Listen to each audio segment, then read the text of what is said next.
Anda telah memegang tanggung jawab, amanah dan beban rumah tangga secara hubungan pernikahan merupakan kemuliaan bagi laki-laki dan perempuan. Maka secara fitrah dan naluri masing-masing memiliki tugas hidup agar kehidupan rumah tangga berjalan normal dan lurus. Ini sebagaimana firman Allah, "Ar-rijalu qawwamuna 'ala an-nisaa bima faddala Allahu ba'dahum 'ala ba'din wa bima anfaqu min amwalihim." Jadi kalau kendali wanita tetap di tangan, jangan sampai kendali wanita itu lepas. Karena Rasulullah mengatakan di dalam hadis diriwayatkan oleh Imam Bukhari, "Lan yuflihal qawmu walau amruhum imra'atan." Setelah orang tidak akan sukses kalau urusannya dipegang perempuan, kehidupan rumah tangga walau negara sama. Kenapa? Itulah yang dikatakan oleh Ibnu Qayyim al-Jauziyah di dalam kitab Miftah Darus Sa'adah. Kenapa Allah memberi jenggot laki-laki tidak ke perempuan? Hikmahnya apa? Laki-laki ada jenggotnya, perempuan tidak. Laki-laki punya kumis, perempuan tidak punya kumis. Alasannya apa? Ibnu Qayyim atau Ibnul Qayyim al-Jauzi, kalau aku baca itu, atau Ibnu Qayyim al-Jauziyah,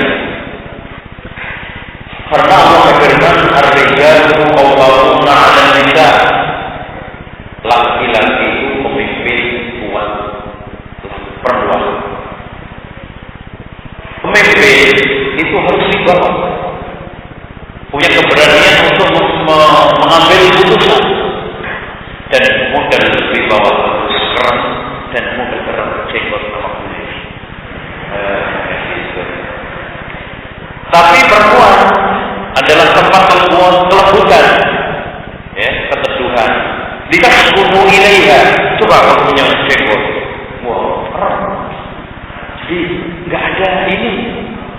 Wong banyak perempuan yang nggak punya jenggot aja, laki-laki takut sama istri banyak, sehingga muncul laki-laki istiqomah, ikatan suami takut istri di rumah.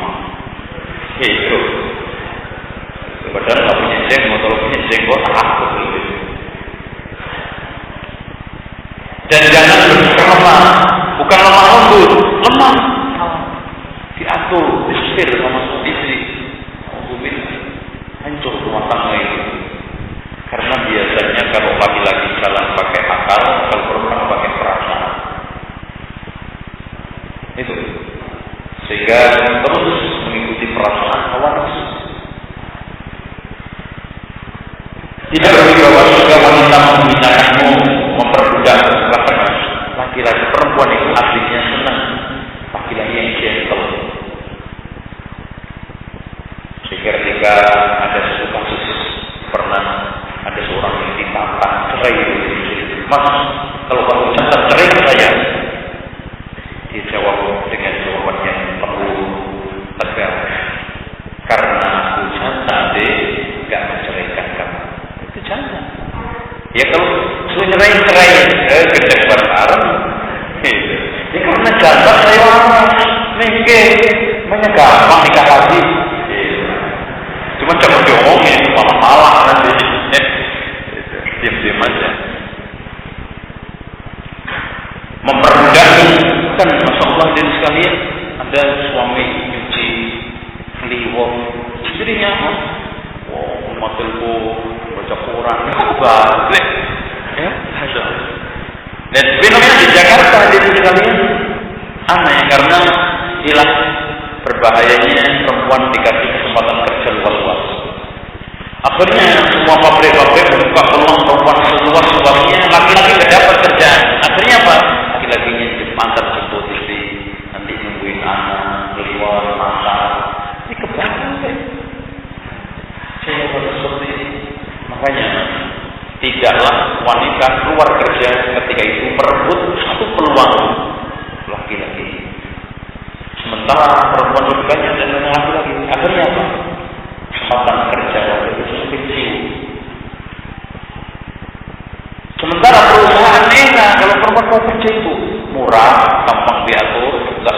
ilmu dan gampang ditakut-takutin.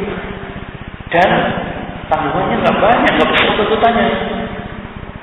Misalnya dikasih bonus akhir tahun, ya pokoknya ada lah. Kadang-kadang dibeliin kakak kolor tadi nggak mau kok. Ibaratnya yang penting lengkap lah, pakaian dalam udah seneng. Kalau laki-laki minta dirinya, anaknya, istrinya semuanya kan dimintakan. Makanya kalau laki-laki perempuan tidak mau kerja, tapi mau mikir, mau nggak mau akan pakai laki-laki. Gitu. Dan sampai yang selanjutnya istilah muslimah. Kalau antum cakap, hampir mayoritas pekerja, entah laki atau perempuan yang tidak kena agama, pasti adakan selingkuh. Walaupun hanya sekedar pegang-pegang. Apa selingkuh itu? Selingkuh indah, margarato. Itu.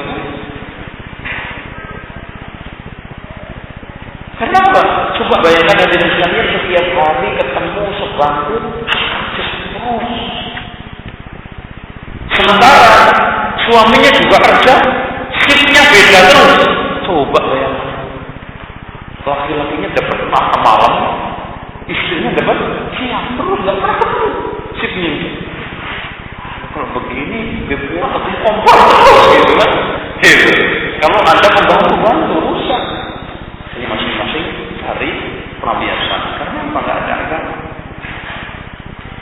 Janganlah Anda menghinanya, menzaliminya karena sikap semena-mena terhadap orang yang lemah menunjukkan kelemahan pribadi Anda. Itu mas. Sikap semena-mena terhadap orang yang lemah, wanita itu lemah, menunjukkan kelemahan kerdilnya mental Anda, kerdilnya jiwa. Karena orang kuat akan menjunjung angkat orang yang hina menjadi terhormat, bukan malah merendahkan menghinakan. Janganlah menganggapnya seperti barang tak berharga. Terimalah kebaikan yang telah diberikan kepadamu dengan senang hati dan bersabarlah atas berbagai kekurangan. Innal mar'ata, kenapa? Karena Rasulullah mengatakan innal mar'ata khuliqna min dhil'in. Perempuan itu diciptakan dari tulang rusuk. Kenapa? Karena tulang rusuk itu ajaibnya. Fa inna a'wadha a'la. Yang paling bengkok itu atas. Ini perempuan diangkat-angkat itu malah bengkok, malah yang paling hanya putus bimbingan, putus diluruskan. Kalau dikerasin patah. Kalau nggak dilurusin bengkok terus, repot. Siapa ini? Pelan-pelan. Makanya Rasulullah di sini mengatakan, kalau kamu ingin luruskan patah, kalau dibiarkan bengkok terus berarti pelan-pelan, tarik dulu. Ya kayak persis seperti kita naikin layang-layang. Tarik, kita urut, kita lembut, kita tegas, kita sayang, kita kasar. Itu harus ada warna-warni, tapi jangan dikerasin terus. Ya. Sehingga kayak satpam sama maling, pelosok dia garis gitu. Tapi bisa bikin apa gitu. Sekarang kewajiban seorang istri mentaati dan patuh terhadap perintahnya selagi tidak bermaksiat kepada Allah. Banyak sampai dalam tulis marhali atas rumah wajib juga itu tidak berizin, tidak boleh istiqwala sunnah ya maksudnya. Sementara suaminya ada hadir di tempat rumah kecuali atas izinnya. Berarti kalau hal yang wajib nggak perlu izin. Harus kalau di dalam rumah harus diangkat karena la ta'ata li makhluk fi maksiatil khaliq. Tidak ada ketaatan kepada makhluk di dalam rangka maksiat kepada Allah. Taat di dalam makhluk yang baik. Wala ta'zan fi baitihi illa bi jangan sekali-kali mengizinkan orang masuk ke rumah kecuali dengan izinnya. Ini Mas, tolong dicatat. Beritahu sama istri aku. Siapapun orang baik laki ataupun perempuan yang tidak disukai oleh suaminya datang ke rumah haram masukkan ke rumah. Karena kadang-kadang ada orang yang merusak. Subhanallah, kadang-kadang ada perempuan yang masuk ya, tukang bicarain orang datang ke rumah dari mulai jam 9 pulang jam 3 ngomongin orang rata CRT. Sampai nggak nemu bahan suaminya sendiri cara itu sudah suami saya kan nggak sembahan. Masa? Itu sampai doble mas ngambil dari mana? Masa Allah ini rusak. Makanya jangan dikasih izin orang seperti itu ke rumah. Dan kalau seandainya suami melarang istri memasukkan orang seperti itu hak, dan jika dilanggar haram dosa. Wa man anfaqa min nafaqatin wa man anfaqa min nafaqatin min ghairi amrihi. Wa man anfaqa, tidak boleh memberi menginfak ya, min nafaqatin min ghairi amrihi, tanpa perintahnya. Ya, dapat izin enggak boleh walaupun kecil sendiri. Fa innahu yuhadda ilaihi syatruhu. Barang siapa perempuan yang infak harta suaminya tanpa izin harus mengulangi separuhnya. Ini hadis. Harus diulangi separuhnya. Tapi kalau kalau istri nyuri atau mengambil barang suaminya untuk kebutuhan nafkah, boleh nggak? Kalau suaminya bahaya, harusnya hadis hindun. Ya Rasulullah, Abu Sufyan itu bakhil. Boleh nggak saya ngambil? Boleh. Terus kalau ditanya, kamu ambil barang saya? Enggak. Saya nggak ngambil kecuali yang hak buat saya. Betul. Itu karena hak nafkah nggak terpenuhi. Ya, tapi ini bukan sebagai dalil, mas. Sebagai dalil orang miskin boleh minta paksa kepada orang kaya untuk mengambil haknya. Ada yang punya pendapat seperti itu nggak benar, itu NII, tau nggak? Ini nanti adanya nyolong boleh kalau miskin. Wah, dalam bidang materi, seorang istri harus memberi pelayanan fisik baik yang berkaitan dengan kebutuhan pribadinya atau rumah tangganya, terutama kebutuhan hubungan ibadah, itu nggak boleh sembarangan. Bahkan kasus-kasus yang berbanyak kali itu masalah pelayanan ini. Karena yang namanya nafsu seksual itu datang tidak bisa direncanakan dan dijadwal. Makanya sampai Rasulullah SAW mengatakan, kalau seandainya kita aku sedang ada di dapur atau di pelana kuda, nah itu ibu-ibu kadang dikasih pengajian ini ngeyel. Oh beragam Ustaz? Enggak dong. Maksudnya di sini ini layani, jangan sampai menolak gitu. Ya. Kenapa? Ini mas, dikatakan oleh Ibnu Qayyim al-Jauziyah dalam kitab Al-Hudan Nabawi bahwa air mani itu kalau tertahan mengakibatkan beberapa dampak negatif. Itu pusing kepala, itu jelas pusing. Makanya rata-rata bujangan penyakitnya pusing. Tapi ya, nelaka aduh nggak betul-betul. Ini bukan Panadol. Nah, itu gampang ya. Jangan beli Panadol sepak gagal sembuh, nikah sembuh. Gitu. Terus kemudian akan mengendap di kulit sehingga mempercepat tua. Makanya orang yang nikah, enggak nikah semakin cepat tua. Karena air mani itu mengendap di ini cepat tua kulit-kulitnya. Kemudian yang selanjutnya, jadi yang paling terpenting itu kalau tertahan di dalam tubuh, ya walaupun bukan kotoran, akan membahayakan anggota tubuh kita. Makanya harus dikeluarkan secara rutin, tidak berlebihan dan tidak kurang, sehingga barang siapa yang misalkan berhubungan seksual ini akan awet muda. Awet muda. Dan yang paling penting dikatakan oleh beliau adalah untuk anak, karena dari hubungan itulah bisa dapat atau melahirkan anak, sehingga mau tidak mau harus disalurkan dengan cara yang baik itu. Nah, kalau seperti itu, ya, terus kemudian ditahan, maka nanti akan terjadi emosional yang tidak tertahan, stres, terus kemudian temperamen. Karena tertahannya air mani itu membuat gampang emosi. Makanya puyeng tadi kalau pemuda. Oleh karena itu, tolong diperhatikan dengan baik. Masalah ini bukan masalah sepele. Walaupun dianggap sebagian sepele yang tadi, yang laki sibuk ngetik, sibuk burung, yang perempuan sampai ketika main komputer, akhirnya pecah bahtera rumah tangganya karena masalah itu. Ya. Terus kemudian dalam bidang rohani perasaan sang suami. Ada suami yang sedang menghadapi sesuatu yang penting, istri sengaja. Itu nggak benar. Ini istri model itu berarti suami menghadapi urusan penting kayak begini ngelakuin loh, kepulauan loh kan gitu. Kemana pulang kamu? Tidak boleh, harus bergembira bersama suami gembira, sedih bersama suami sedih. Jangan menampakkan kegembiraan ketika suami sedang menghadapi sesuatu yang serius. Terus di sana ada perkara 5 yang sangat dicintai oleh suami pada semua orang. Ini disebutkan oleh seorang mu'allaf dari Amerika perempuan. Setiap suami mendapatkan perkara 5. Di antaranya selalu suami mendapatkan dia paling dicintai oleh istrinya. Pasti. Makanya ketika ada hubungan yang tidak normal, kecemburuan itu otomatis nampak, itu aja. Kemudian yang keduanya, ingin selalu tampil yang terbaik. Makanya suami istri harus mempersiapkan pakaiannya.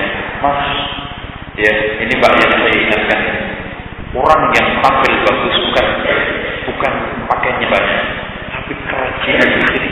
Kadang orang pakainya cuma sedikit, tapi rajin sendiri. Tangan tiba ini hari ini. Jadi kayak pakainya banyak. Tapi ada orang yang pakainya banyak itu aja tiap hari kuning terus. Emang kalau mau ngapain kuning? Gitu, ya. Ini gitu. Itu aja. Kalau begitu lah, Masya Allah, ya. Esok ekar tuh, ini apa celananya? Masya Allah. Ini kuling. Yang nggak bener. Betul kita nggak boleh disebar, tapi sudah nggak disebar. Ya Allah, celananya nggak pernah disetrika. Ganti itu seteker mobil, gitu, ngeper gitu, gitu. Kerja kita. Terus kemudian jangan sering mengkritik suami. Dan orang Pak pernah undangan bubar. Undangan, suami istri kritik-kritikan. Pakai baju kayak tomat aja dengan merah, ya. Suaminya pakai hitam. Ini hitam sama merah ketemu. Emangnya mau permainan narkoba tapi gitu. Udah kritik-kritik bubar, udah nggak boleh. Sampai jadi cerai. Ada suami yang kalau makan karena badannya banyak selalu lepas baju. Itu dikritiki dia balik sama istri. Cerai. Ya, makanya jangan menjadi perempuan yang suka kritik dan tidak bisa menjaga perasaan suami. Menciptakan suasana tenang, kondusif. Contoh sekarang ya, bagaimana kasus Ummu Sulaim sama Abu Talha ketika anaknya meninggal dunia. Masya Allah, ganda, cakep, sampai sudah melakukan hubungan puas, kemudian dikabarkan kalau seandainya ente dijebak, kemudian diambil yang punya, bisa boleh nggak? Ya harus diberikan. Anakmu telah diambil yang punya, yaitu Allah, meninggal dunia. Ini bagaimana seorang istri menjaga perasaan, menciptakan ketenangan penuh. Kadang kita itu ya di pintu belum masuk dan ditanya bang masuk dulu, beli susu dulu, gitu. Allah, itu kan itu mulai kaki tinggal satu, coba main balik lagi, Masya Allah, pakai kaki satu begini. Yang kurang ajar suami istri yang benar. Ya, mulai karena itu dijaga perasaannya, kondisinya, sehingga suasana kehidupan rumah tangga itu bisa terjaga kondusif. Ada problem itu bisa terselesaikan secara tenang. Dalam bidang kesejahteraan, seorang istri harus mengingatkan suami tentang kebaikan, membantu dalam kebajikan, taatan, makanya ini diriwayatkan oleh Abu Nu'aim di dalam Hilyatul Awliya dari Umar bin Khattab mengatakan laki-laki ada 3 macam, perempuan ada 3 macam. Ada perempuan yang cerdik, kesehatan, dan juga banyak anaknya. Ini adalah istri atau wanita yang baik. Ada yang perempuan cuma wadah bapaknya bisa lumayan, insya Allah. Tapi kalau dia menghadapi masalah, ini yang bagus, mendatangi orang yang meningkat bersabar. Ada yang ketiga, perempuan yang judes, ngomongnya pedes, tampilannya apa? Ya, pokoknya des-desan itu. Ya. Menambahi tiap hari musibah suaminya, bukan mengurangi musibah. Masya Allah. Membantu ibadah enggak, mau ngaji malah buku hilang, enggak karuan mana ini buku. Nyiapin buku enggak bisa, buku malah dihilangin, ketemu di dapur buat buku sakan itu. Allah, ini seburuk-buruk perempuan yang ditekar oleh Allah kepada siapa saja yang dikehendakinya. Masya Allah, mudah-mudahan kita nggak dititipin perempuan kayak gini. Ya. Nah, laki-laki yang tipe pertama, laki-laki yang cerdik, berakal, dan mampu memimpin, mengendalikan dirinya dan keluarganya. Kemudian yang ketiga, laki-laki yang dungu, pandai, ya otaknya pokoknya nggak jalan. Tetapi betul dia tidak cerdas. Tapi kalau ada apa-apa, mendatangi orang bijak dan menerima hasilnya. Adapun yang ketiganya adalah laki-laki rusak, laki-laki yang tidak punya agama, rusak hubungan dia dengan Allah dan selalu menambah musibah untuk dirinya. Ini juga laki-laki dititipkan oleh Allah kepada perempuan siapa saja yang dikehendakinya. Dengan demikian, tolong dicamkan dengan baik. Jangan mentang-mentang baik pasti jodoh saja baik. Dosa itu kan ada at-thayyibuna lit-thayyibat, yang baik untuk perempuan yang baik. Teksnya obat tapi isinya adalah insya, perintah. Artinya lo kalau merasa baik, cari dong yang pasangan yang baik. Itu jangan mentang-mentang kan perempuan sunnah pasti nanti istri saya itu sunnah. Ada ya, dapat jamaah tabligh di Jakarta, kasihan nih akhwat. Kan sama tuh bentuknya. Itu kalau sama saya Allah anak juga gimana ya? Udah mbak, saya nggak punya kan keluar. Anak diri itu jauh ngaji salah, kan jenggotnya panjang, nggak Islam, bajunya panjang juga. Anak kiri itu salah, anak terima, ternyata cuma tabligh. Masya Allah, ini nasib lagi muncul betul ini. Makanya tidak mentang-mentang baik dan cari, teliti. Makanya kalau mau nikah, diteliti, cocok enggak, siapa dia, sampai bagaimana Rasulullah SAW menghalalkan ghibah karena pernikahan enggak? Enggak hadisnya mas. Ada seorang perempuan, ya Rasulullah, bagaimana simpulan ini? Adapun Abu Jahal, ya, dia tidak pernah bisa meletakkan tongkatnya, maksudnya mengukur. Adapun Muawiyah, su'luk berlama lalu melarangnya setengah mati. Itu kan itu. Su'luk itu tinggal ini loh mas, katok sama baju nempel itu. Lama-lama nggak punya harta ya udah. Ini pilih ya mas, dua-duanya ya. Wah senang begitu. Nah ini, saking pentingnya pernikahan. Makanya ada kasus. Ini pentingnya melihat dan jangan mengandeli sumblang, berbahaya. Ada seorang perempuan yang diutus laki-laki untuk melihat cucunya. Setelah nyampe di sana, ibunya ini pintar, usilah perempuan ini. Diajak ngobrol, lupa, tak lihat anaknya. Terus kemudian kasih orang banyak, udah yang ini, bagus, cocok, udah pas deh. Anda ketemu pasangan, udah pulang, bawa hadiah banyak. Gimana bu? Wah, udah pokoknya kamu orang yang paling sukses, orang paling muda deh, cocok, nggak neset, pas buat kamu. Pasangan bidadari deh, udah gitu. Udah setelah itu, senang berkembang. Bayanginnya itu putih, tinggi, bagus, mancung hidungnya gitu kan. Langsung pada waktu pernikahan malam, ya, pernikahan sana melihat, Masya Allah, nggak bisa dilihat. dilihat dari belakang pendek, depan hitam. Dilihat dari mana itu semuanya udah datang.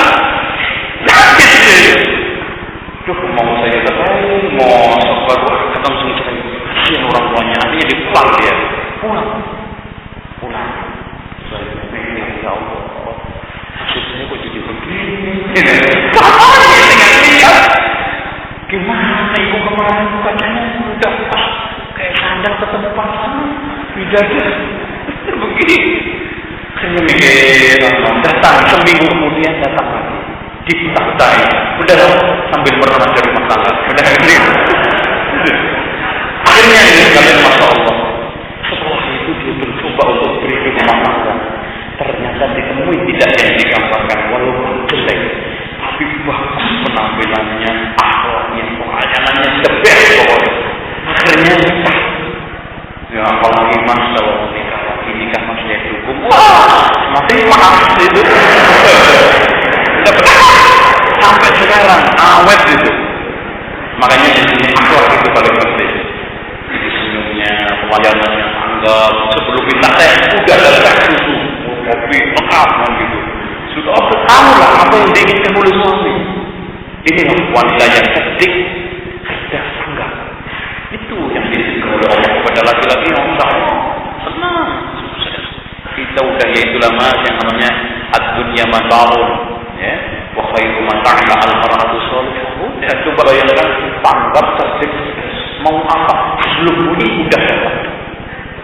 Itu sebelum Allah kita kadang-kadang ya inilah ada bagian perempuan ya masya Allah kayak bok ATM.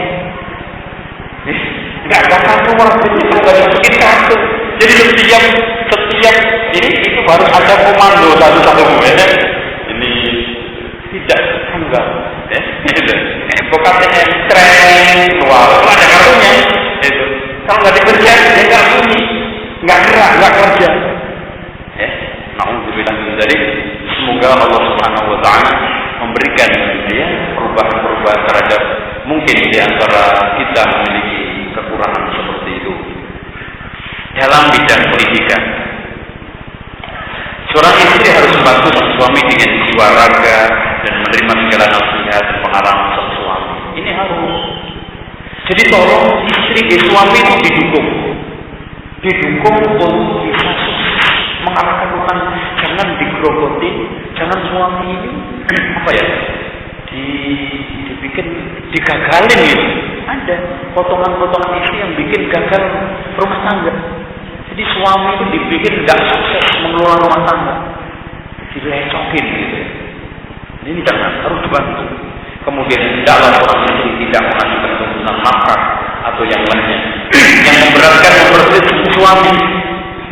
Mampunya beli mobil hingga helikopter, mampunya beli tidak sesuatu, mampunya motor dengan mobil ini tidak benar. Utang rumah penuh, kayak di televisi itu ya, televisi itu ngutang semua atau enggak?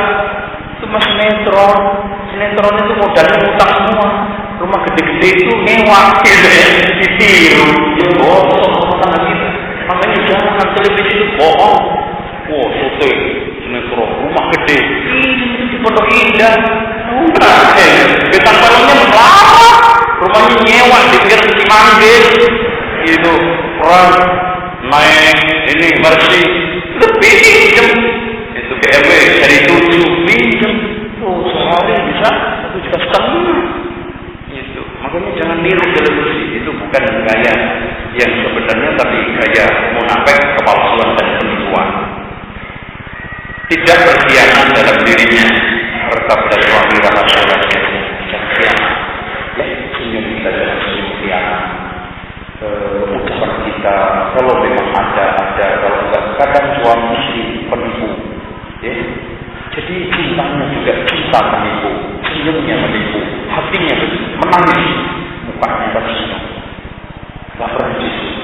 Maka hidup rumah tangga yang baik adalah didasari atas keterbukaan, kebersamaan, keadilan. Makanya akan terbangun dengan sendirinya kasih sayang, mawaddah warahmah. Ujung-ujungnya litaskunu ilaiha, ketenangan akan didapat. Itu sudah urus. Kalau tidak mawaddah mawaddah warahmah nggak mungkin ditaskunu ilaiha, dan mawaddah warahmah nggak mungkin tercipta kalau tidak ada keterbukaan, kebersamaan dan keadilan di dalam bermuamalah. Nah, wahai saudariku para istri, setiap kesalahan seorang istri atau mengikuti hawa nafsu, terlalu cemburu atau merasa was-was, asal dari setan, terutama yang punya madu, ya. Madu itu ya istri kedua, ketiga itu. Jangan sampai ada trik ingin menumpahkan madu orang lain. Artinya istri supaya dicerai dengan usaha bermacam-macam sehingga rusak rumah tangganya. Semua itu betul menjadi teman iman kepada Allah, sehingga rumah tangga suami berubah menjadi berantakan, bagaikan neraka. Dan semua pihak menyesali pernikahan tersebut. Oh, itu nikah poligami ternyata bukan orang lain juga menuruti. Makanya banyak orang yang benci poligami karena belum ada uswatun hasanah poligami. Rata-rata rusak, hatta sampai ustaz nggak benar. Istrinya yang pertama rumahnya gede, yang kedua disembunyiin. Ya Allah, emangnya sadar apa boleh disembunyiin? Rumahnya cuma sepeta, boleh itu. Kalau mau poligami bener, terang-terangan, walaupun bertahap, rumahnya sama, adik, nafkahnya sama, walaupun nominalnya tidak sama, disesuaikan tambahannya dengan anaknya, ya. Anak dua dengan anak empat ya beda. Jadi tidak semudah apa yang mereka bayangkan dan tidak sesulit apa yang mereka lakukan. Itu poligami. Ya, tidak semudah yang dibayangkan dan tidak sesulit yang ditakutkan. Nah, kalau sudah benar nikah, betapa indahnya bila Anda meluruskan hati, akhlak, tabiat ketika bergaul bersama suami, kerabat suami Anda. Betapa indahnya bila Anda selalu menggunakan akal sehat, kesabaran dalam setiap menghadapi urusan rumah tangga. Ini sang istri. Betapa mulianya ketika seorang istri mampu menjadi pendamping setia bagi sang suami, dan betapa agung kedudukannya di hati sang suami. Bahkan dia mampu melihat peran suami ketika dia berkata kepadanya, aku mendengar dan aku taati setiap diperintah, labbaik wa sa'daik, ya. Itu. Makanya di kemarin ada jamaah ngaji di Jakarta, kebetulan ngaji karena dia tinggalnya di Australia, lagi liburan. Ustaz, problem banyak di sana itu cerai karena beda negara. Kadang-kadang suami datang dari kantor, tolong bikin teh, bikin sendiri apa nggak bisa? Oh, paham cerai, gitu.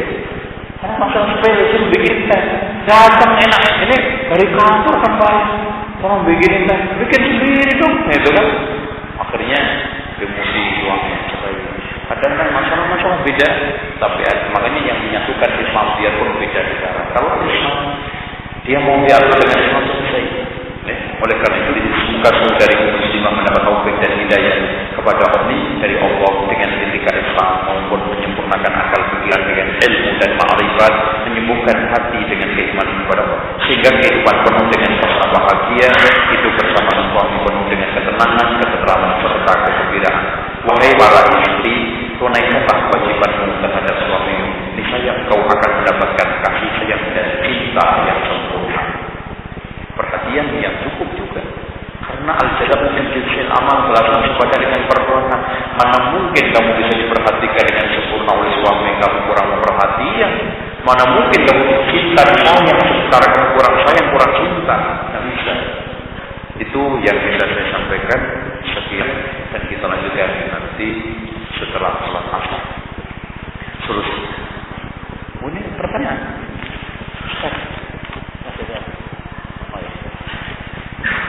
Anda yang mengatakan tawakal itu sejak dari awal perbuatan, bukan setelah ikhtiar dikatakan apa itu benar. Hadirin sekalian, tolong dicamkan dengan baik. Tawakal itu ada asal. Asal tawakal itu harus dimiliki sebelum kita berbuat. Tetapi di sini ada huruf. Ada saat kita itu rinci berbuat itu dengan yang lainnya. Karena rata-rata musibah itu datang tanpa direncana, otomatis dibutuhkan akal baru untuk menghadapi masalah baru. Tapi asal tawakal itu harus ada sejak awal, dan itu harus ada bersama adanya iman. Sebagaimana di sana ada aslul iman, terus kemudian ada wajibul iman, ada iman mustahab. Begitu juga di dalam bertawakal. Contoh, kita sudah bertawakal, tapi belum tentu Anda kena tsunami langsung bisa menghadapinya. Butuh nggak tawakal? Dan rata-rata namanya musibah itu nggak direncanain. Kalau ada musibah direncanakan ya siap semuanya. Sehingga Rasulullah mengatakan innamas sabru inda sadmatil ula, sesungguhnya sabar itu dibutuhkan ketika tertarik pertama kali.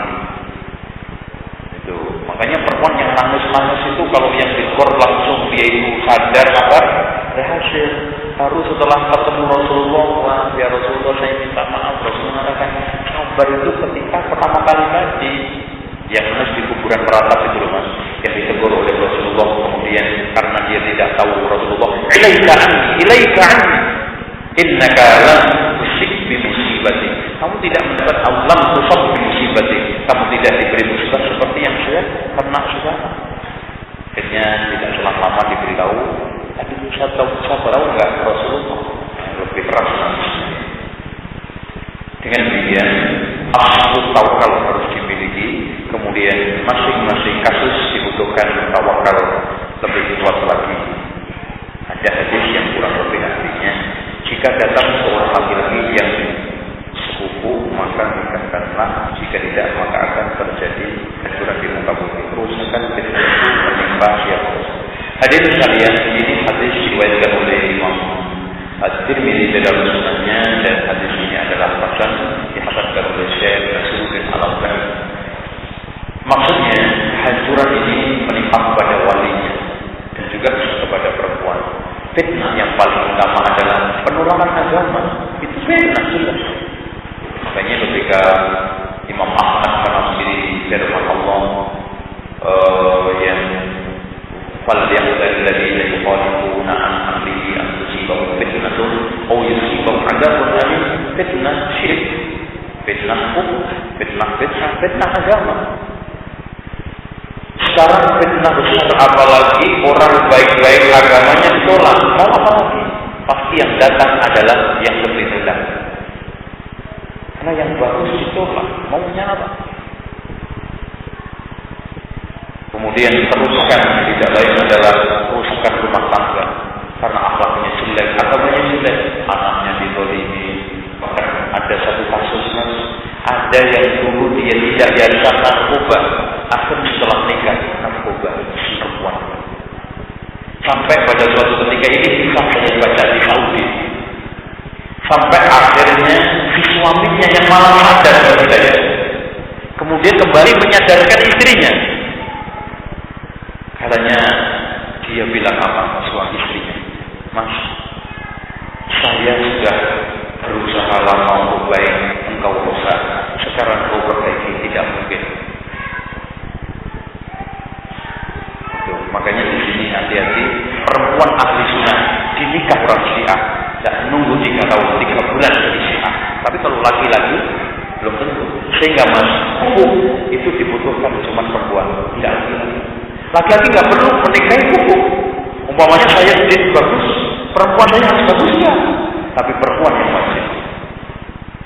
Karena ar-rijal qawwamuna 'ala nisa.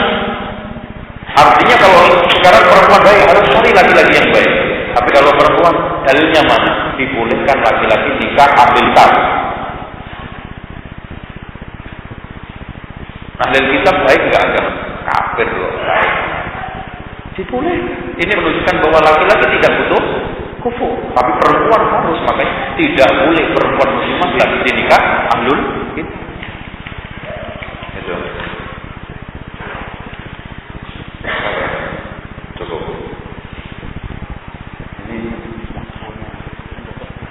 jika ada orang yang sudah, yang belum ada, sudah ini sudah menikah. Jika ada orang tua mempunyai 2 orang anak yang pertama sudah berkeluarga dan mempunyai anak 1, tapi dia bersifat boros. Ada orang tua mempunyai 2 orang anak yang pertama sudah berkeluarga dan mempunyai anak 1, tetapi Sifat boros yang siapa ini yang boros? Orang tuanya apa? Anaknya. Pengeluaran tidak sesuai dengan pendapatan. Dia beli kredit motor.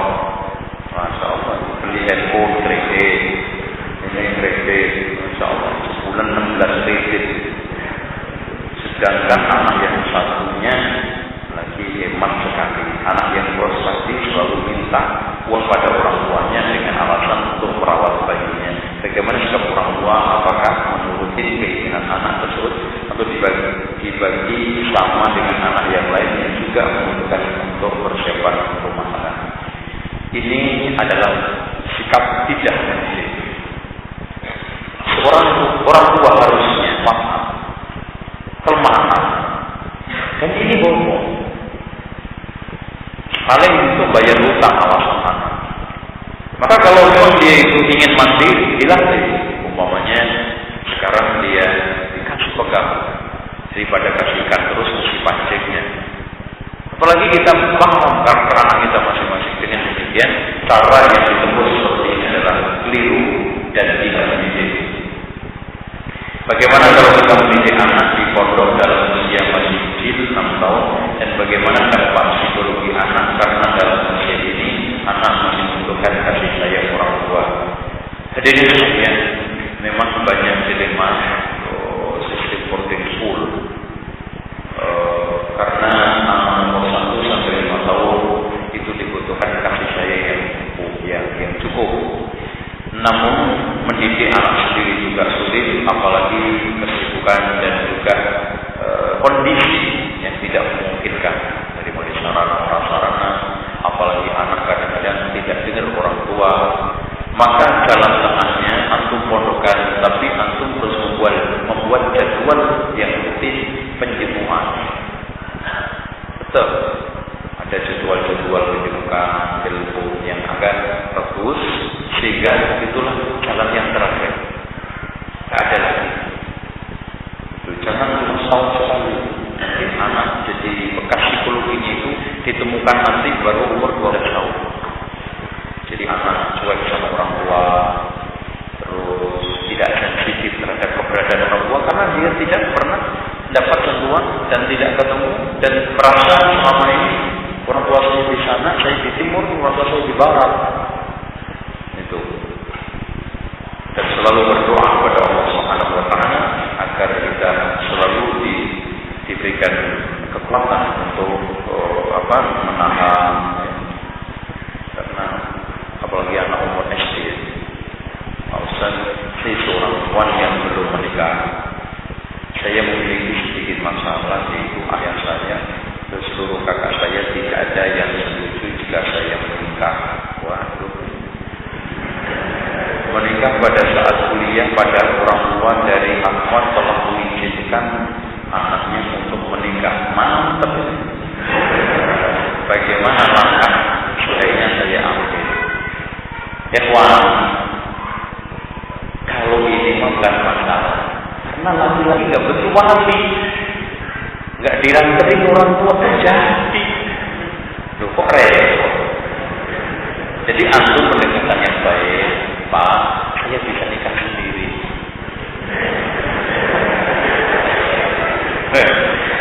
Dan Bapak jangan khawatir, insya Allah cuma mulut lalu aja kok. Masih makan bisa. Saya bisa nikah berarti bisa tanggung jawab. Dan buktikan ada tanggung jawab. Sebetulnya orang tua melarang nikah itu khawatir gitu. Khawatir uang bayar kuliah aja itu nggak mampu, jangan-jangan nanti anaknya sakit saya yang untikin gitu. Gitu. Makanya tunjukkan kemandirian dan kasih bukti-bukti gitu bahwa saya itu bisa kasih bukti dikit gitu. Kalau sudah itu insya Allah. Dan kalau tidak izinkan, bismillahirrahmanirrahim, ya diajak pamannya, kakaknya, siapa aja lagi dekatin orang, atau kalau enggak gurunya. Ada orang nikah diantarin cuma ustaznya, orang tuanya nggak tahu. Baru setelah nikah dikabari, Pak saya sudah nikah. Gitu. Nanti pulang kampung bawa cucu, ya udah selesai. Bagus. Tapi intinya tetap hubungan psikologi, hubungan perasaan, tahu dan kita selesaikan secara kekeluargaan itu lebih bagus. Tapi secara hukum kalau antum tidak diizini orang tua sebagai laki-laki, sah nikahnya ada masalah. Apalagi ini orang tua akhwatnya udah hancur udah. Bolehkah berjanji untuk menikah seorang akhwat 2 tahun yang akan datang? Wah boleh, mati gimana? Bagaimana kalau tidak jadi? Apakah ada kafarotnya? Sumpah ada, karena itu termasuk nau'un minal nadar, ya, nau'un minal ini qasam juga. Maka barang siapa yang seperti ini janganlah, karena Rasulullah mengatakan janganlah kamu nakal, karena innama yustafraju bihi minal bakhil, karena itu dikeluarkan dari orang yang bakhil. Mau buat baik aja kok pakai ntar nanti kalau sembuh, kalau lulus, udah sekarang aja naga dilaksanakan sedekah sekarang, nunggu entar kalau sudah mau kemana, nah, gitu. Nah, kasus akhwat seperti ini yang tanya kalau nggak salah akhwat, hendaknya nggak usah membuat schedule terlalu melipit untuk nikah. Ada yang nanti saya nikah lulus kuliah, sampai dilarang dengan syarat lulus kuliah, tambah lagi nerusin kuliah saya. Siapa yang mau? Kuliah sendiri aja repot, kan gitu. Mendingan cari yang lulus, banyak kan gitu. Kemarin ada akhwat yang minta suruh nyariin syaratnya itu suruh nerusin sekolah, saya ada juga nggak mau. Loh, apa hubungannya nikah dengan orang? Itu kan urusan khariji, gitu ya, urusan luar. Dengan demikian tidak bagian daripada pernikahan. Tapi kalau antum terima harus penuhi, karena itu syarat yang tidak melanggar syariat. Sementara al-muslimuna ala syurutihim, orang muslim tergantung persyaratan yang telah disepakati. Gitu. Ada orang yang janji nikah mau nikah lulus kuliah, dilamar semester 2, coba bayangkan. Itu apakah atas laki-lakinya? Matang duluan. Bolehkah menomorsatukan faktor kecantikan untuk memilih akhwat sebagai calon istri? Ya salah, karena Rasulullah mengatakan tunkahul mar'atu li arba'in, li jamaliha, wali maliha, wali hasabiha, wali diniha. Terus dikatakan Rasulullah, fadfar bidzatid dini taribat yadak, pilih yang punya agama, kalau enggak tangannya belepotan tangan, artinya rugi. Berarti nomor 1 adalah agama. Cantik nomor sekian. Makanya pilihan itu ada primer sekunder, ada tersier juga mungkin. Primer agama, sekunder cantik itu. Dan cantik juga relatif. Ada yang pilih yang penting tinggi, soal masalah pesek nomor 6 kan gitu. Ada yang pilih mancung, soal masalah tinggi nomor sekian. Ada yang putih, yang penting putih deh. Oh, sapi aja putih. Ada orang kadang-kadang nyari jodoh terlalu ideal. Ustaz, saya tinggi 170 cm, putih, mancung. Ente lihat dong mata. Kalau nemu nih, nggak mau sama ente. Al-Quran, tidak apa kan gitu. Kadang-kadang ada ikhwan yang nggak ngukur kriterianya itu. Ini mau bintang film ini. Lihatlah terakhir bagaimana cara menggilir istri itu. Nikah aja belum.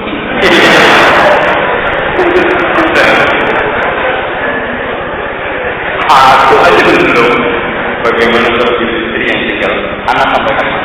Rasul itu kalau asar keliling semua itu dijalankan bahwa gimana kalau sekarang ya airnya, ya, pumpnya, terus kemudian rumah bocor nggak dicek apa. Nanti kalau sudah maghrib datang ke gilirannya sampai subuh. Itu Rasulullah SAW. Kalau nanti pergi diundi yang ikut siapa? Kalau siap rumah itu. Makanya setiap malam itu selalu istrinya tahu tahajudnya Rasulullah. Cuman yang paling hafal banyak ingatannya karena muda. Coba bayangkan Aisyah itu Rasulullah dari mulai umur 9. Rata-rata ikutnya kan waktu-waktu. Biasa orang tua itu kan ingatannya kurang, makanya hadisnya sedikit-sedikit wajar. Kalau Aisyah banyak wajar, karena muda, cerdas, ingatnya apa. Setiap yang dilihat Rasulullah catat apa, ya dia tuh. Sehingga banyak cerita tahajud itu dari Aisyah karena itu alasannya. Bukan berarti Rasul itu ketika dilihat ke istrinya itu nggak pernah tahajud, enggak. Cuman nggak banyak cerita.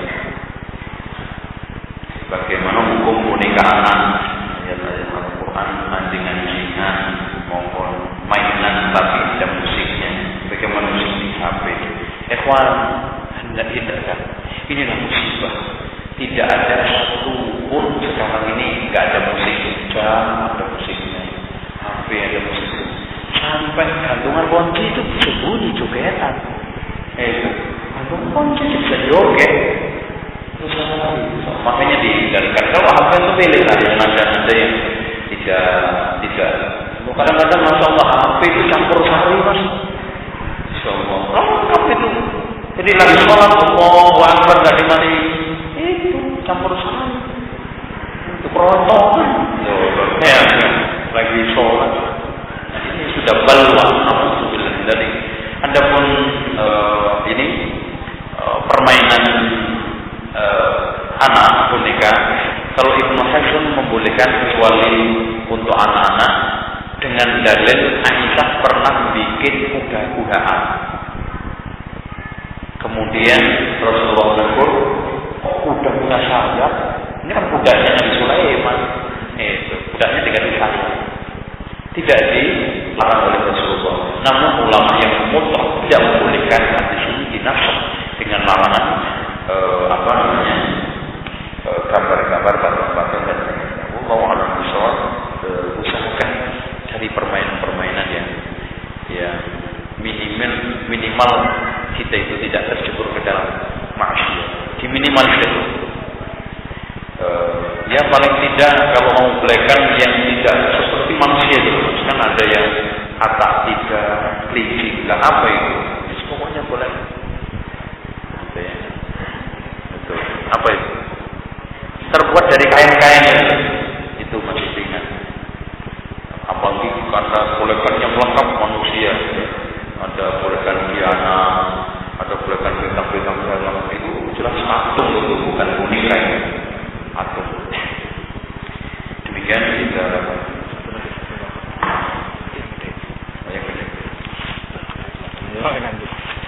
bagaimana jika kita berdoa silakan buat saudara kandung kita yang sudah teramat sangat jelek, waduh sifatnya selain jelek pribadinya juga mengganggu orang lain, saudara yang lain. Sebelumnya kita selalu berdoa kebaikan untuknya, tapi lama-lama sabar saya habis karena dia selalu mendzalimi saya dengan kata-katanya. Dia menyuruh saya melakukan apa yang dia inginkan berdasarkan kacamata dunia, kerja sebagaimana wanita karir, sementara dia sendiri pemabuk, zina, merokok. Saya berdoa jelek agar dia kena batunya. Kena batu malah senang dia. Ini berdoa buruk kepada ahli maksiat itu pada dasarnya boleh. Lebih lengkapnya membaca terjemahan saya kalau di kitab maksudnya lebih baik. Mauqif ahli sunnah wal jamaah min ahli ahwa'i wal bidah, atau saya terjemahkan judulnya manhaj ahli sunnah menghadapi ahli bid'ah. Di sana ada dalil-dalil yang diturunkan, di antaranya adalah Rasulullah mengatakan, "Idza ra'a ahadukum man yabta'u fil masjid faqul la rabbahakallah, wa idza ra'a ahadukum man yunshidu dhalatan fil masjid faqul la raddakallahu dhalatan." Jika di antara kalian melihat orang yang jual beli di masjid, katakan semoga tidak laba, dan jika melihat orang yang mengumumkan barang hilang, semoga tidak ketemu